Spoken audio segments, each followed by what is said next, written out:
There's a way to make an entrance. This is my destiny. It was now a conspiracy of witches. Download Veely today.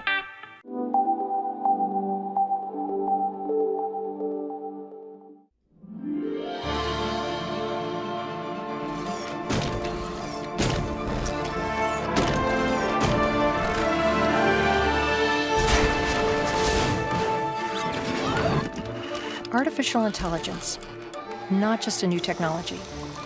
It's a revolution. It will change every single major industry. I think AI is the new electricity. Artificial intelligence enables machines to speak like humans, to see like humans, to reason like humans.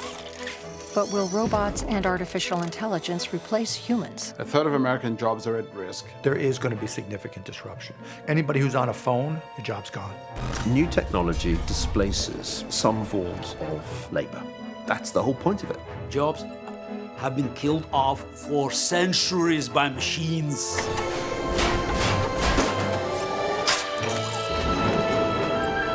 In the past, safety nets helped families in times of uncertainty and got children ready for the future.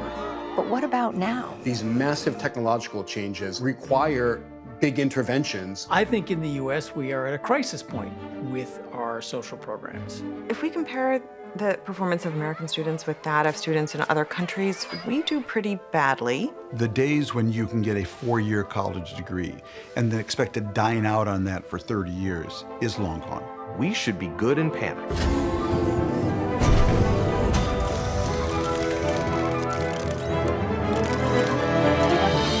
Just how scared should we be? He's a robot. Without you, what could he do? There's no limit to what he could do. He could destroy the Earth. In this hour, we will examine the history of technology and the future of work.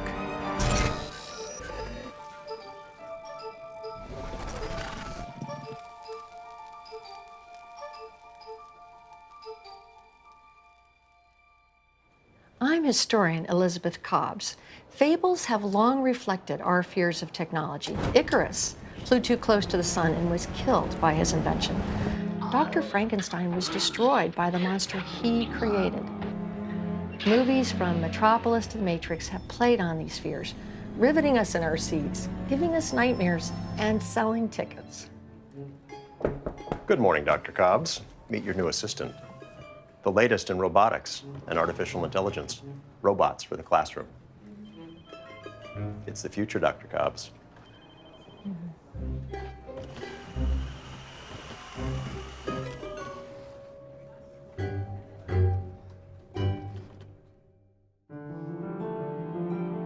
Why do we fear the very things that bring progress? For centuries, governments held back invention. The Ottoman Empire banned the printing press. The Chinese emperor outlawed voyages of discovery. The Pope imprisoned Galileo. Queen Elizabeth prohibited a weaving machine that would put knitters out of work. It's some kind of primal fear. Maybe it goes all the way back to the Stone Age. What if we'd never overcome these ancient fears? What was life like before technology? How about we rewind history?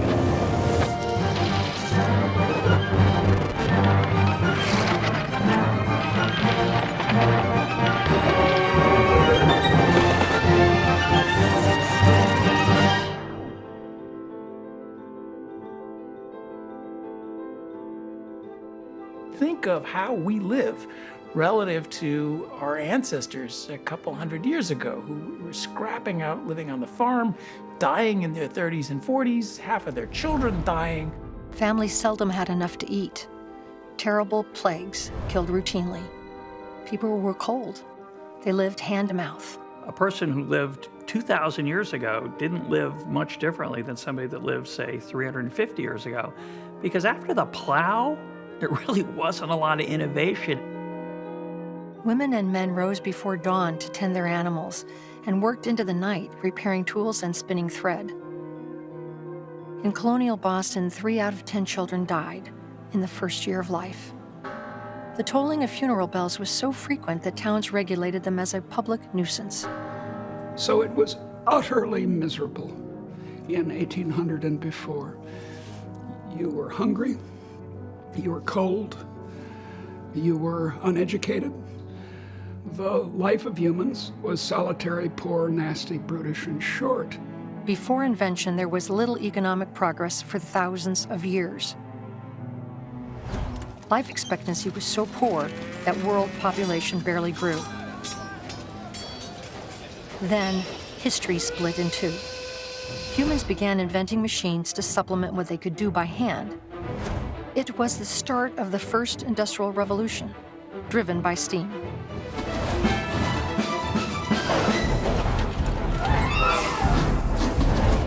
First industrial revolution happened at the end of the 18th century, and that was steam engines, locomotives, railroads, and steamships. The railroad is the quintessential innovation of the Industrial Revolution, particularly those huge railroads that span the American continent.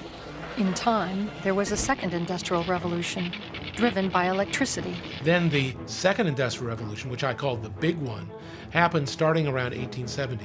We had electricity, the internal combustion engine, and the first wireless communication. His invention of the light bulb has often been ranked with the invention of the wheel as the most beneficial to mankind. Think of the electric light. Think of subways. Think of elevators. Think of electric machines replacing old clumsy steam engines. Think of the household innovations, the washing machine, the dishwasher. A big week's wash, but it won't ache any woman's back. No bending over the scrub board while your arms and fingers ache. The washing machine freed women to join the labor force. They say a lady in Missouri even taught her ringer how to shell peas.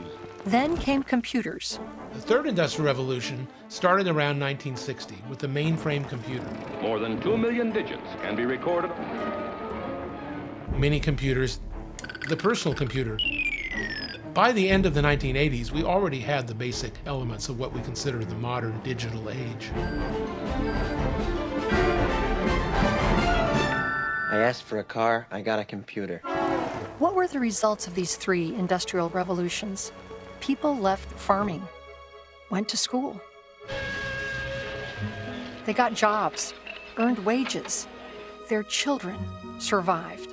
A middle class emerged. I live better than the richest person lived 100 years ago. I live better than J.P. Morgan.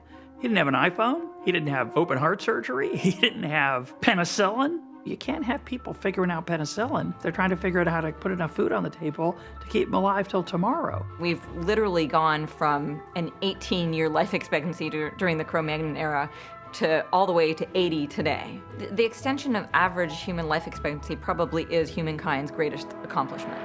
The car led the way to a frontier with wall-to-wall carpeting. In just a few hundred years, industrialization transformed life on our planet and charted a path to the stars.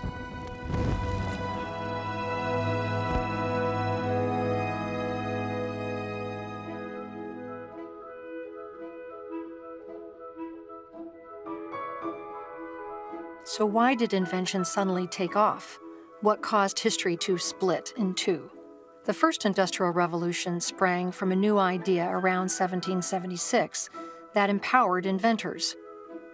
It was the idea that all people are created equal, and thus have an equal right to profit from their own brainpower. As Adam Smith said, the liberal plan of equality, liberty, and justice was amazingly productive in the economy and had, of course, the immediate effect of making people free. It's absolutely crucial to our understanding of the Industrial Revolution to see that it was in part a shift in values away from the aristocratic values of previous eras to the middle-class values, the work ethic. Opportunity became open to all, especially in the U.S. The Declaration of Independence said all men had an unalienable right to life, liberty, and the pursuit of happiness. But the pursuit of happiness is not just kind of pleasure. It's not just the pursuit of ice cream. It means the pursuit of economic and social success. The founders incorporated three principles into the Constitution to guarantee equality: access to opportunity, transparency of information, and rule of law. They had both idealistic and practical motivations. The country was young, vulnerable, and poor. The country was heavily indebted, and it was not at all clear circa 1790 whether the experiment of the United States would actually succeed. And the founders understand that you either grow or you become a British colony again or colony of somebody else. The first Secretary of the Treasury, Alexander Hamilton, knew that America could not simply farm its way to wealth. He wrote a plan to encourage manufacturing and invention. That transformation of the United States from colonial backwater to world leader happened because the U.S. was a highly innovative society with a highly innovative economy. And what drove that process was the ability of quite average people to invent something. Mary had a little lamb, its meat was white as snow, and everywhere that Mary went, the lamb was sure to go.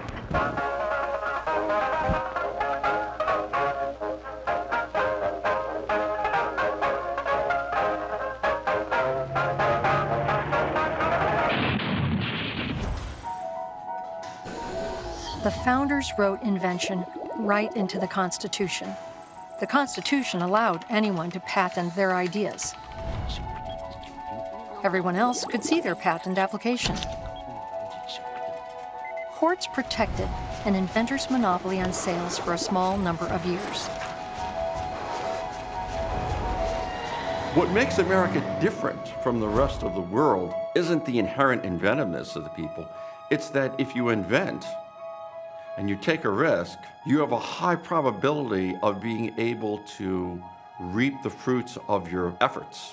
The Patent Office was the most democratic piece of the American government. The nation benefited from the brainpower of people from all walks of life. Thomas Jennings, a free man of color, patented dry cleaning. He used the money to buy his family out of slavery. Mary Anderson patented the windshield wiper before women could vote. Common people could rise from poverty. One man born in a log cabin to illiterate parents became the first president to own a patent. The United States became a nation of inventors, and that pursuit of innovation and the patent that sanctifies it became a very important part of American culture, to the point that it became a distinguishing feature of the United States. American inventors transformed the world. Benjamin Franklin dazzled Europeans with his experiments in electricity. He warmed fellow citizens with his Franklin stove. Robert Fulton designed Nautilus, the world's first submarine for Napoleon Bonaparte. He patented the world's first steamship on New York's Hudson River. Cyrus McCormick of Virginia patented a mechanical reaper in 1834. His threshers saved the backs of men worldwide. Isaac Singer of New York patented the sewing machine in 1851. His invention saved the eyesight of women. One day, a man in one part of the country will communicate by word of mouth with another in a distant place. Over the next century, Americans, many of them immigrants, patented more inventions than any other people. Patents literally made America. But there were winners and losers. Older businesses went out of business. Those workers lost their jobs. New technology displaces some forms of labor. That's the whole point of it. The new things are phenomenal for the users, and for the people who used to make the old things, those businesses are often not going to make it. Remember John Henry and the steam drill? So every steam drill destroyed certainly 10 jobs of people hammering spikes into railroads. The robot of the 19th century was the steam drill. So you have a whole progression of one occupation being decimated, but other occupations taking their place. Machines like this destroy jobs. Think of the number of people who'd be working if we didn't have these power looms. Yes. I guess every woman in America would be weaving, and every home would be a sweatshop producing clothes for the family, like they were before we had power looms. I don't think I'd like that very much. Telephone operators, gone. Travel agents almost wiped out by airline and hotel websites. We're going on a vacation together, and we'd like you to help us. We like swimming and tennis and...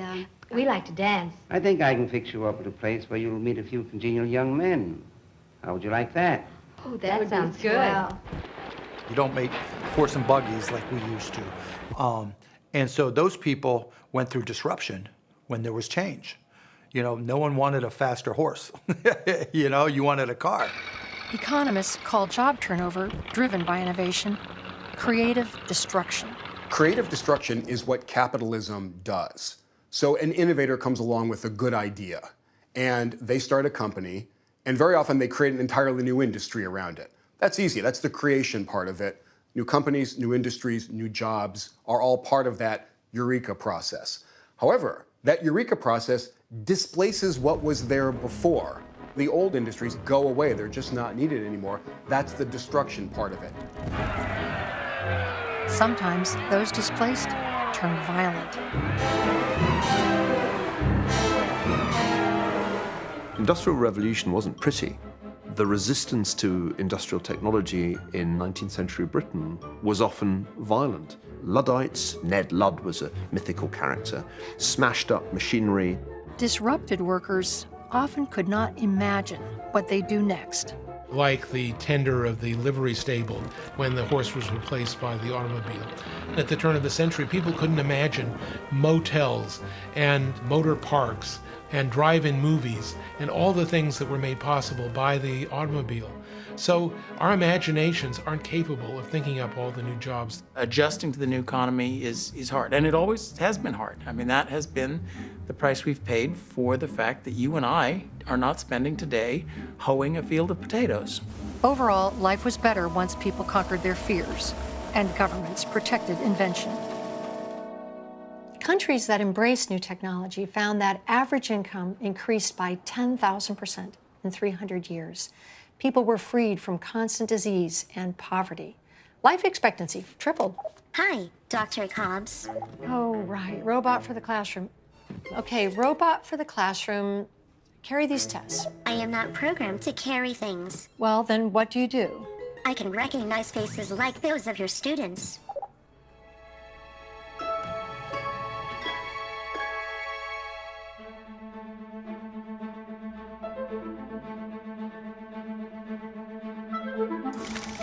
Artificial intelligence has ignited a fourth industrial revolution.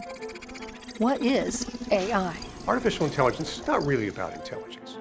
Artificial intelligence is simply the next wave of automation. Artificial intelligence is already in huge ways making our lives better. When you get on an airplane and fly from San Francisco to New York, 99% of commercial air miles at this point are flown by a machine, not by the person. AI gives us a clear shot at building self-driving cars that will transform transportation.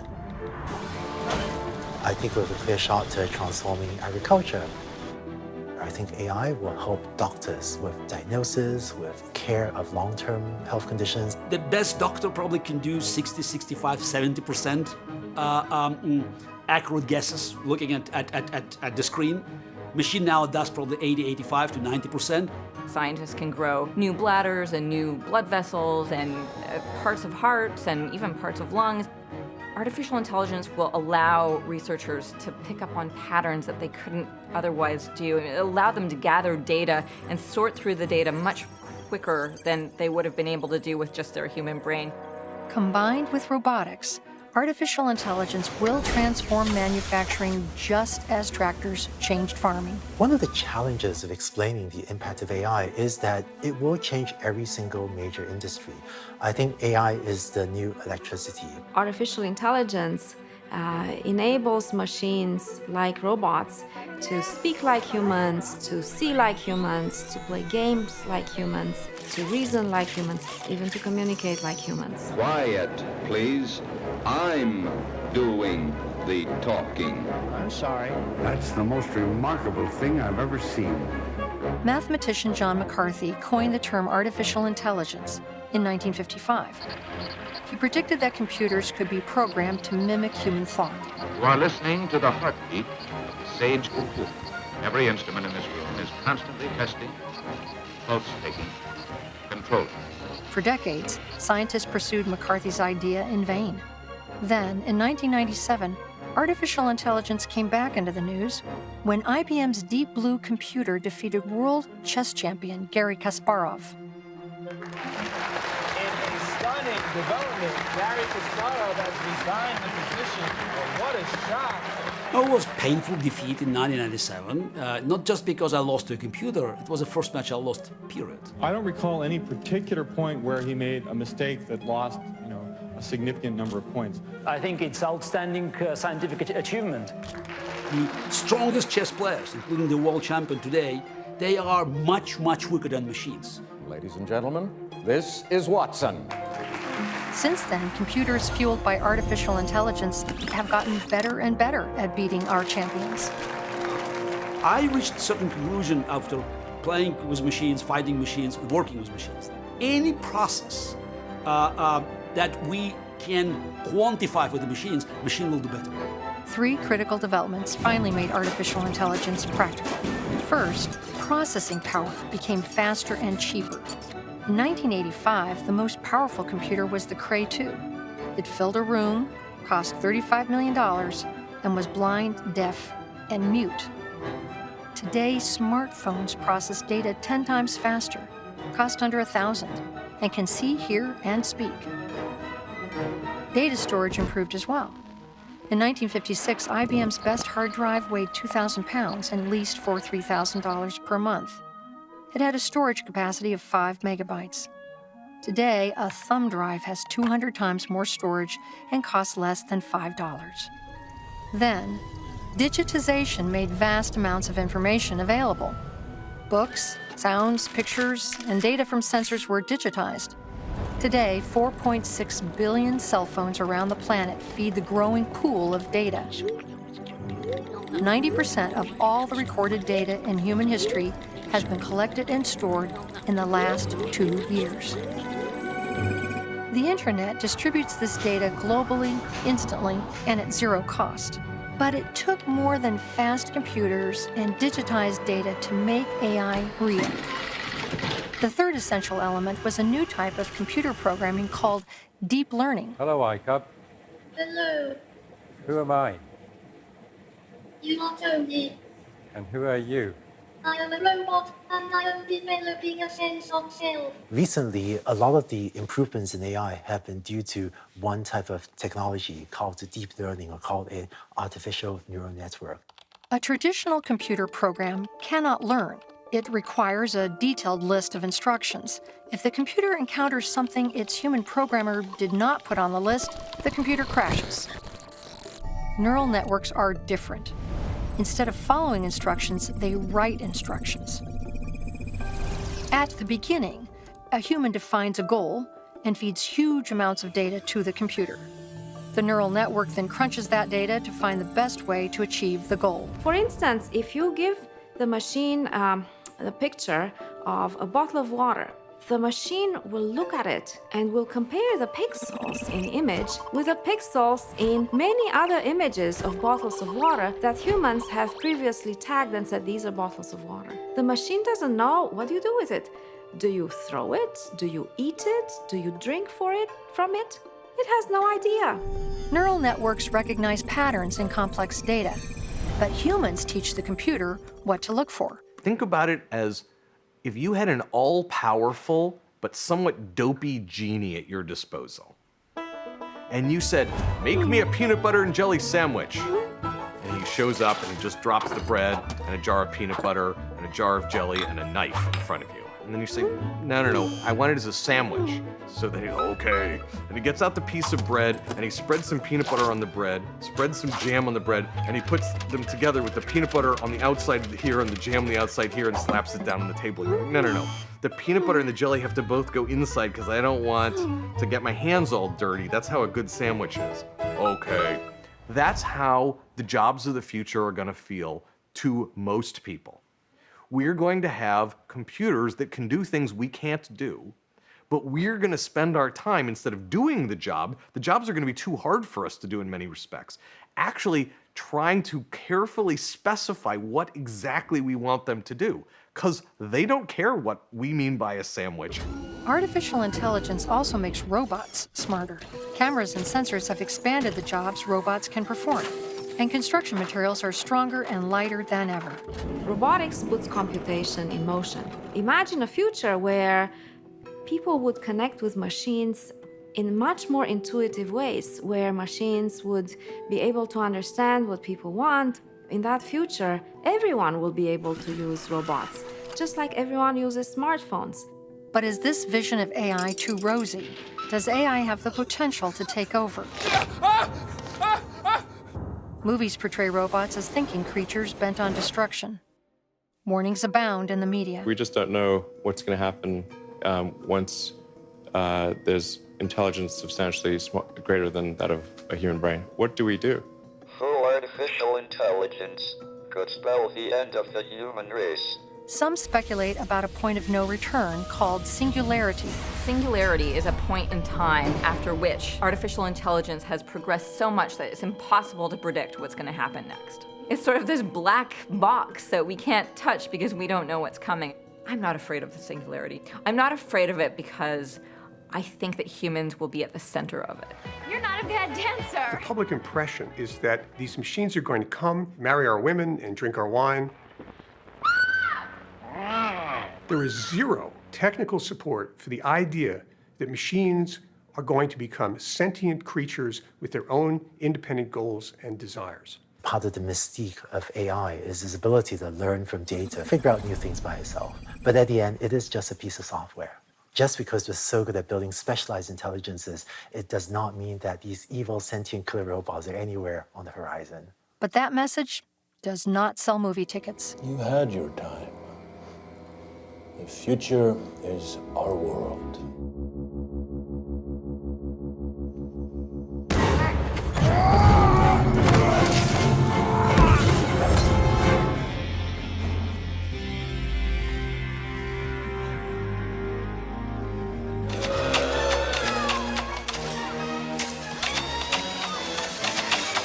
Catch! Get ready for a surprise! Why would they want to take over humanity? I have a different fear for us to have.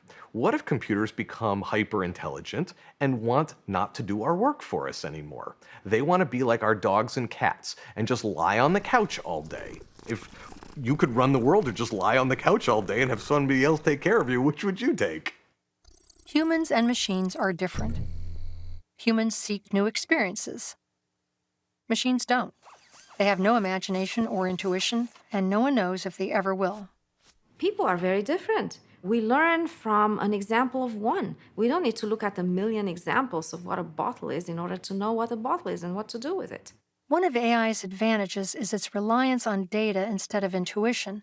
Some companies now use performance data to decide raises rather than personal recommendations. AI can reduce bias, but if the data is flawed, AI can magnify errors. They do not have common sense reasoning. They require a lot of training, a lot of data that is manually labeled by people. And even with that data, sometimes they make mistakes. You can have the smartest and most reliable witness in the world, but if that witness were trained using completely faulty information and never was allowed to understand the variation between what that information was saying and how the real world works, you're gonna get a biased opinion. So just as it's true that a very smart expert might give you garbage in, garbage out, all these technologies will give you garbage in, garbage out, potentially. The negative side of all these neural networks having an impact is they can be stupid. They're not by default smart, right? It's like a little kid, right? Don't do that again, don't do that again. And so having people try to define and manage and weight all those things, that'll be a necessity. History shows that all technologies have risks. Electricity was frightening at first. Thomas Edison electrocuted an elephant to show that while electricity could kill, it could also be made safe enough for a child. Once we learned to manage the risks, electricity brightened our world. If you think of robots as artificial people that are coming to compete with us and take our jobs, that's not a helpful perspective. If you think of robots as the next phase of automation, just as the automobile was or the railroads were, then you get a very different perspective about what its potential benefits are. AI and robots are tools. that we invent, we create, they're tools by the people and for the people. Cranes lift heavier objects than we can. Calculators are faster at math. Dogs detect smells better. Nobody worries about the fact that an automobile can run faster than a human being, or that an ATM can count money more accurately than a teller. We see those as advantages. We don't build machines to compete with people. We do not build machines to make our lives worse. We build machines to improve our lives. AI is a tool that allows us to make decisions based upon extensive data instead of gut instinct. From driving across town to investing for retirement to undergoing surgery. There's about 60 years worth of really solid research comparing human decision makers versus algorithms on exactly these kinds of important decisions. The results of that body of research are incredibly clear. For heaven's sake, take the algorithm. As computers, which are levers for our minds, and robots, which are levers for our bodies, make it possible for us to move larger boulders, as Archimedes would say. AI and robots will perform all kinds of tasks we would rather not do ourselves, or that make us more efficient. All done. Now you have all my students' names and photographs. Show me Jose Lopez. Lopez, Jose, current grade average, B+. He has missed 2 classes this semester. That's right. Okay, so here's Jose's test. Can you grade it? I do not have that capability. Can you learn how to do it? My functions are limited, Dr. Cobbs.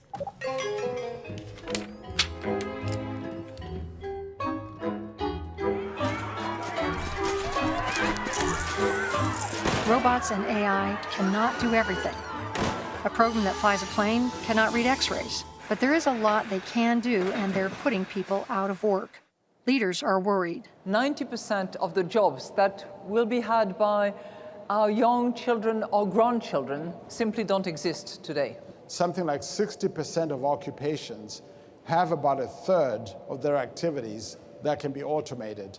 We estimate that 2/3 of all jobs that currently exist in developing countries will be wiped out by automation. New technology has always done this. At the turn of the century, 70% of Americans worked on farms. Now 3% of Americans work on farms. 57% of the jobs that were done in the 1960s don't exist today. We don't have telephone operators, of which there were millions. We don't have elevator operators. We don't have gas jockeys. But now the speed of change has accelerated. That's what's really different.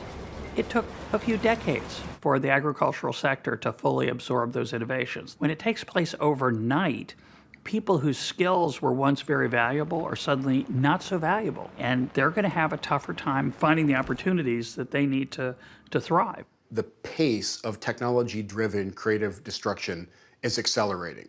So photo sharing sites, most prominently Instagram, come along, and relatively quickly, Kodak goes from being an iconic American company to being a bankrupt American company. At its peak, Kodak employed about 140,000 people, gave them good middle-class jobs in America. When Instagram was bought at the peak of its value by Facebook, it employed 14 people. The social media king will pay $1 billion to buy Instagram. It will also hire Instagram's roughly 10 employees. Some middle-class jobs are gone for good. Global competition has changed, too. Those good jobs, relatively high-paid but low-skilled jobs, were the product of a time in American history when the U.S. didn't have to compete very hard against the rest of the world. We were industrially dominant. The world's now changed. There is a lot of competition. There's this engine of job creation in the American economy. In the post-war decades, that engine used to be cranking out good, old-fashioned, solid, middle-class American jobs that were stable, let you have a decent income, let you provide for your family, let your kid have a better future. Carl Amory is such a person. Carl's life at home reflects the security he knows at work. What's going on now is that engine is now kicking out lower middle-class jobs in pretty large numbers. These are less stable, they are more precarious, they're not as well paid. So the days where I have a lifelong contract through a union with a factory or a service job, and I know I can be here for 30 years and I'm going to retire, and it's all sort of laid out, that is so 1950s and 1960s, but it's just not today. America is never again going to have a large, stable, prosperous middle class doing routine work. Modern Luddites are totally rational and totally reasonable. They're telling society, we're pissed. We are losing. You as a society, even we as a society, on average and overall, might be benefiting, but we as a subgroup are losing in this deal. What are you gonna do for us? Job disruption hurts some people more than others. 1/3 of men in the state of Kentucky who are prime working age are not in the labor force at all. They are not employed and they're not looking for a job. So 40% of America is getting educated. They have savings. They have stable families. They're prepared for the future, and they're resilient, so they can take a blow, okay? And they can see their way to retirement. 60% of the country is not. It's not moving ahead. It's not getting educated as it should. It's not building stable families, and it's in a position where it's not only not safe for retirement, but if it had to raise $400 for a medical or auto emergency, it would have a real problem.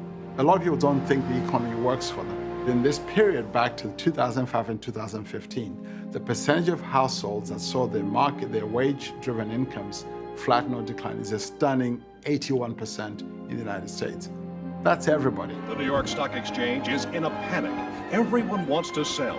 No one wants to buy. History shows that income loss creates social instability. Will that happen again? What happens in a downturn is that populist currents become more attractive. You tend to get very conflictive politics, which can take a very ugly turn. During the Great Depression, hardship led to changes in government. The 30s were a crisis of how the economic order worked. You had breadlines, you had mass unemployment, you had people who even were well educated, had had good jobs, couldn't find work. That was the moment when it really became clear that we needed to build new types of structures, guardrails, and safety nets to ensure that capitalism functioned. Governments built programs to help families get back on their feet, from unemployment insurance to public works. When these huge, powerful new technologies come along, and they come along infrequently, steam engine, internal combustion engine, they can change an entire economy. They can interrupt the normal pace of economic progress. When that happens, we don't just let, quote, the market take care of everything. These massive technological changes require big interventions from our society and from our government. Everybody is already on the dole in that sense because we all take advantage of public goods.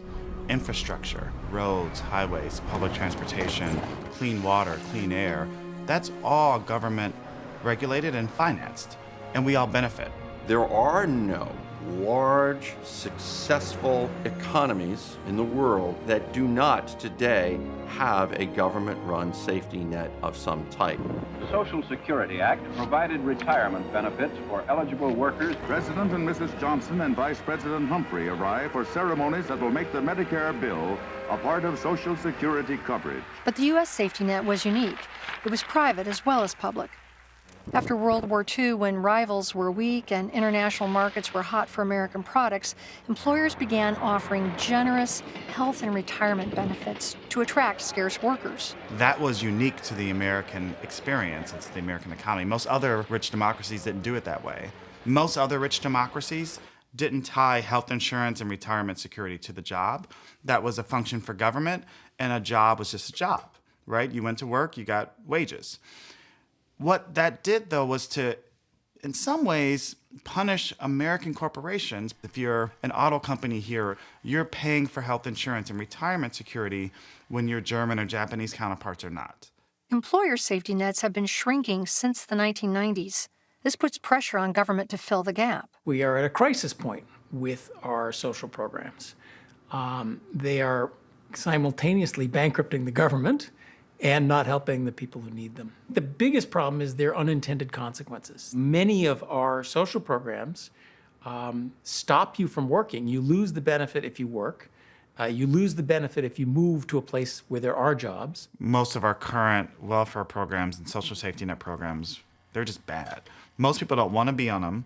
They don't work well. We hate them. We should be putting all these things back on the table because the change in our technology landscape and the change in our economy is so profound. If we don't start putting programs in place to deal with the inevitable disruption, you're going to have pockets of the country, if not larger swaths of the country, having to deal with significant unemployment.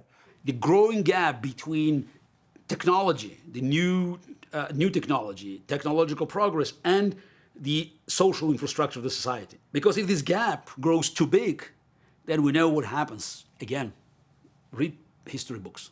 In the past, new technology made it fine for new jobs to come along. People are worried that the future is going to be different this time. It's hard to know. The question is, if it is happening, what do we do about it? I think that's the next question.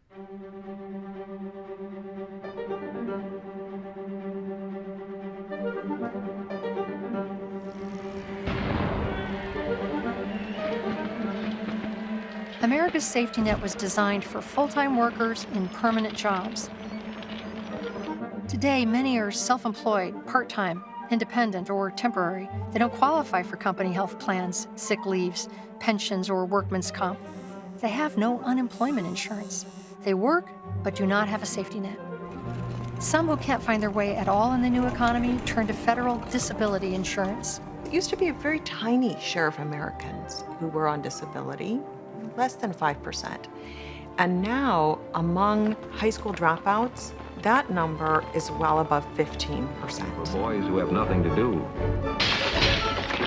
And even a good share of high school graduates, around 10%, are on disability. Once you're on Social Security disability, you're on for life. And the reason is because if you earn any money, you lose your disability check. The disincentives that keep people out of work, out of finding new jobs, out of retraining, I think are the real problems of the safety net. Knitting a better safety net requires new approaches. One idea is to replace programs like disability, unemployment, and Social Security with a fixed cash payment for everyone.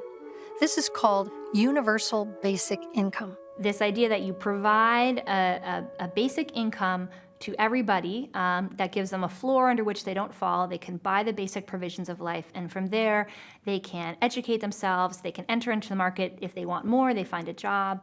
Economists like cash. Economists tend to think, well, I think people are a really good judge of what they need, so we'll give them the money and let them decide what's important to them. Critics worry that universal basic income would undermine the work ethic. The danger of universal basic income is that people just take it and don't move on in life. While I like the fact that UBI is trying to solve an income problem, which is absolutely needed, I have a problem with it simply because work is more than just income. This thing called a job has been a way to get a sense of dignity, self-respect. It's been a way to give yourself one sense of purpose, a community, a social structure, something to go do. So there's this assumption that if people get free money, that the work ethic will go away. And that is just not the case. We have the evidence to suggest when it comes to lottery winners or members of the Cherokee Nation or the Alaska oil dividend recipients, people still work and in fact, in some cases, work more. It's going to take a while to redesign the safety net, but there is one type of benefit every American receives that needs immediate attention: education. We were the first country in the world to set up universal, mandatory primary education. Everybody has to go through school all the way through high school. From about 1900 to about 1970, the high school graduation rate rose from about 10% to about 75%. What made America successful all of these years is that we educated our people up to and beyond whatever the technology was. So when the main technology was the cotton gin, we ensured that people had universal primary education. When the new technology was the factory, we ensured that everyone had universal secondary education. We built the world's wealthiest nation when our citizens were the best educated and the best prepared for new technology. Today, we're below average for an advanced economy. If we compare the performance of American students with that of students in other countries, we do pretty badly. We aren't absolutely the worst, but we are very, very low within the developed world in terms of performance. Globalization is putting all these other educated people, pumping them into the world, and they're moving past us. School outcomes also vary widely across the United States. Hispanic students in Texas are at the top of the nation. The Hispanic students in California are at the bottom of the nation. Harmony Public Schools show what's happening in some Texas schools. Harmony sets high standards for both students and teachers. Specialized instruction in science and math begins in 3rd grade. Robotics are emphasized in all grades. College planning begins in 8th grade, and college acceptance is required for graduation. The most important ingredient, good teachers. The value added by a really good teacher, a teacher who's in, say, the top 20% of teachers in the United States, is about $250,000 over someone's lifetime. And you have to remember that she teaches probably 20 to 25 students a year. On average, we have very good teachers, but we allow ineffective teachers to stay in the classroom. It's almost a complete impossibility of trying to keep the attention of 35 different people who will, be thinking about what they had for breakfast, what they didn't have for lunch, why their boyfriend didn't write them a letter, whatever else it may be. If you get 2 or 3 bad teachers in a row, the student is in trouble forever, for lifetime. What we need to do is totally change the way teachers are paid so that we are paying people a lot if they are highly productive teachers, and we are not offering that same level of pay to teachers who are not very good at teaching. What greater return on an investment can you possibly get than your kids? If we agree that education is about preparing our kids for the future, what are we doing? We should be good and panicked. But the panic does not fundamentally come from technology. We are not preparing the children that we have today for the workforce they will be in tomorrow. I think our current educational system is doing a really good job of turning out the kinds of workers we needed 70 years ago. We need to better prepare our children. But what about adults for whom the future is now? How can we help older workers? You are angry. Not angry, just frustrated. How did you know that? I recognize emotions from facial expressions. Sadness. Happiness. Students who are sleeping. That's funny, but if you can't help me grade, how can you really help me? I can teach you how to code. You can create an artificial intelligence program to help you improve your teaching. Learn to code at my age? Anyone can learn to code. We all have to keep learning. In the past, you could go to school or college or vocational school, study a particular task and master it, and stop and just spend the rest of your life applying it. I think that paradigm is gone. Now, things you learn in your first year of college will be outdated by your 4th year. In the 1950s, 1960s, 1970s, you trained in something, and that job was pretty much going to be available. What happens when those skills don't become useful anymore? What are you going to do? That means everyone has to find their extra, okay? Their unique value add. And I happen to think everyone's good at something. Everyone's above average at something. I really do believe that. Some people are really good at taking care of the elderly. Some people are really fantastic entertainers. Some people are really good social connectors. What about the 70% of Americans without college degrees? The state of Colorado has partnered with Markle Foundation and private companies like LinkedIn to take a new approach with displaced workers. Career counselors in the Skillful State Network help people see the connection between their current abilities and emerging industries. They help workers identify new skills they need. The program coaches companies to look beyond formal qualifications and recruit for expertise. 19 states have recently joined Skillful. If you're a job seeker, you should have access to a well-trained professional that knows the economy, knows training pipelines, knows industries that are growing, and can give you strategic information so that you can be successful. My job is to help people understand that the pathway that they may have seen their parents or their friends in their community do aren't the only pathways for them. Automation means all of us need to embrace continuous retraining. Employers realize that they need to start investing in their workforce so that they don't have to look at dislocation because of a technology shift. Well, the social contract that companies like AT&T are making with their employees is very simple, which is we will actually provide you the access to post-secondary education. There's just one condition. You have to take these courses at home at night and on weekends. I think the most important skill in the future will be ability to keep on learning. In the technology world, in my world, we're used to new technologies being invented every 5 years, and then all of us have to change our work. What I tell my son is, if anything, learn how to learn. So whatever you go study, learn to learn, because you're probably going to need to acquire so many skills over your entire working life, and that's going to happen so rapidly. The biggest divide in the world is going to be the self-motivation divide. Who has the self-motivation to be a lifelong learner long after you've left home and mom and dad aren't there to say, Tommy, have you done your homework? I love to learn. There's always something new. The more you learn, the more opportunity that's created. Are you new here too? No, I've been here 3 days. Some of those opportunities spring from things humans will always do better than machines. Ask questions, provide inspiration, give love. There are a lot of things that machines can do much better than we can. But there are so many more things that we can do much better than machines can. And these things primarily involve creative reasoning, abstraction, strategic thinking. So the skills that are needed in the future are the ability to persuade people, the ability to form emotional connections, to express sympathy. Those are the skills that will wind up being valuable in the workplace of the future, as opposed to your ability to swing a hammer quickly and accurately.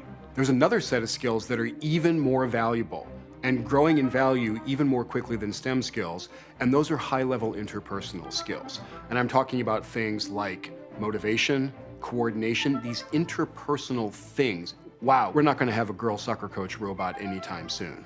For centuries, we worked with our hands, 90% of us. And then in the last 100 years, particularly since the Industrial Revolution, a lot of us started to work with our heads. As we go forward, more and more of us are going to work with our hearts. The future holds promise, but only if we rise to its challenges.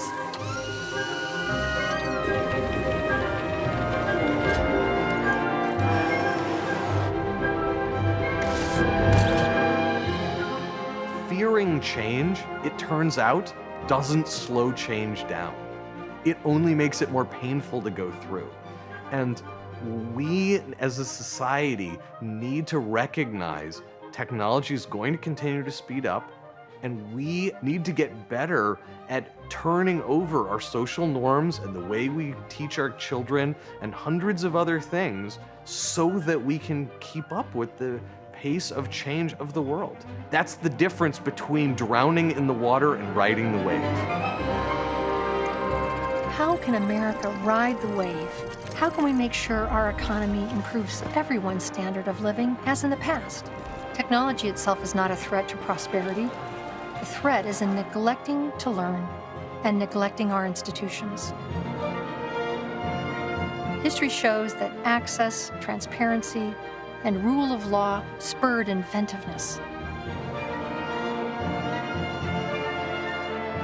Safety nets helped workers over rough spots. Education got them ready for new technology. If we want to be peaceful and prosperous, we must safeguard these traditions and take on the future.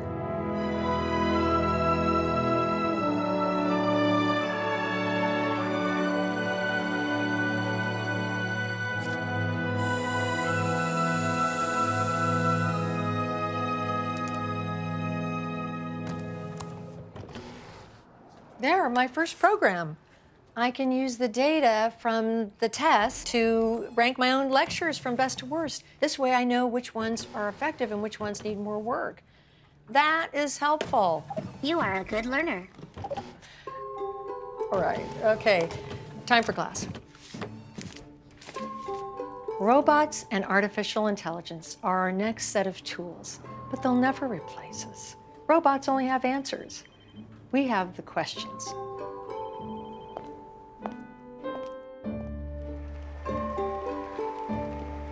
Hey, do you have a name? My name is Pepper.